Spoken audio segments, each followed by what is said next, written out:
هل من بيننا من يجرؤ على أن يقول نعطيه كل شيء مقابل فقط وقف إطلاق نار، أو نعطي كل شيء مقابل ضمان توقف الاعتداءات ولفترة زمنية طويلة، وبعدنا بنشوف البحث بموضوع السلام والتطبيع اللي أنت أشرت لهم. هي النقطة الجوهرية هون، كيف يمكن للبنان هذا البلد يعني اللي قدراته محدودة بالمواجهة العسكرية، حقوقه كبيرة وتناقضاته السياسية كثيرة، كيف يمكن له أن يبلور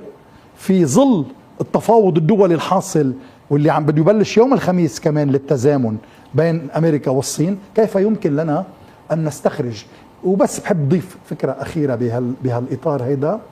أنه لا الخطاب التعنتي الرافض للمفاوضات